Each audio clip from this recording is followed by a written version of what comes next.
Dating conditioning coach ni Manny Pacquiao na si Justin Porcio nagbigay ng opinyon sa laban ni Pacman kay Barrios. Ayon sa latest interview ni Elie Seckbach ng ES News, sinabi ni Porcio na hindi raw siya magtataka kung manalo pa si Pacquiao kay Barrios.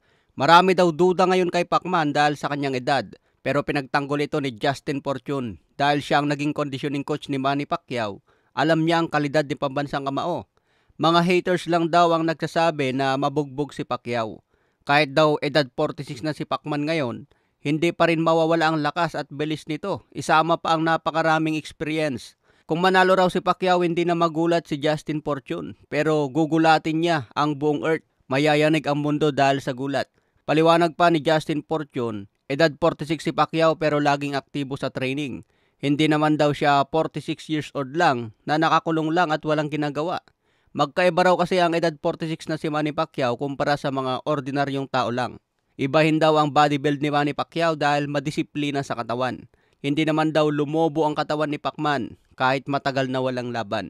Sa ngayon, aminado si Justin Porcio na ibang conditioning na ang gagawin kay Pacquiao. Hindi na tulad noong kabataan niya. Mas marami na daw ang pahinga ngayon dahil importante ang recovery. Matagal na raw mag-recover ang katawan kapag may edad na. Baka magaya daw ito sa naging laban niya kay Ugas. Kinulang sa recovery noon si Manny Pacquiao at nasobrahan sa training. Dahil 2 linggo nagpalit ng kalaban. Imbes na si Errol Spence, pinalit pa si Ugas na right-handed. Sa ngayon, ibabase na ang training ni Pacman ayon sa kanyang edad. Para makuha ang tamang conditioning, makapagpahinga ang katawan para tumagal kay Barrios. Isang malaking laban daw ito kay Pacquiao na talagang gugulat sa mundo kung maging champion. Mag-aantay na lang daw si Justin Porcio kung kailan magsimula ang training camp ni Pacman. Samantala, ayon naman sa dating pinagulong ni Manny Pacquiao na si Chris Algieri, nagbigay din ng sariling kwento kay Pacquiao. Sinabi niya wala nang ibubuga si Manny Pacquiao kay Barrios dahil matanda na. Isang legendary champion si Manny Pacquiao pero hindi na siya tulad noon na malakas pa.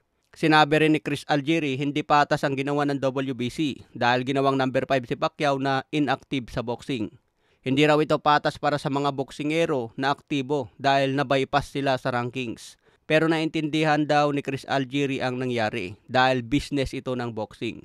Kilala daw kasi si Manny Pacquiao globally, kaya marami ang maintriga sa kanyang muling pagbabalik kung kakayanin pang manalo laban sa batang champion. Kung marami ang interesado sa laban niya, malaki din ang potensyal na kikita ng malaki. Para kay Chris Algieri, isang business move na lang ang muling paglaban ni Pacquiao. Ayon naman kay Ed Hearn ng Matchroom Promotion, sinabing hindi mananalo si Pacquiao kay Barrios. Hindi rin nagustuhan ni Ed Hearn ang paglagay kay Pacman sa number 5. Dapat ginawang number 14 para daw hindi halata na pinulitika ang rankings. Sinabi rin ni Ed Hearn 3 taon nang nakalipas, dapat maglaban si Pacquiao at Conor Benn. Wala daw nakatayang belt sa laban at edad 44 si Pacquiao. Kaya posible pa daw itong mangyari noon. Pero ngayon edad 46 na si Pacman at biglang lalaban sa WBC belt. Kaya hindi raw makapaniwala si Ed Hearn sa gagawin ni Pacquiao. Kilala nyo naman si Manny Pacquiao mga tol. Mas gaganahan at motivated sa training yon kung marami ang hindi naniniwala sa kanya. Kasi may gusto siyang patunayan pa sa kanyang edad na 46.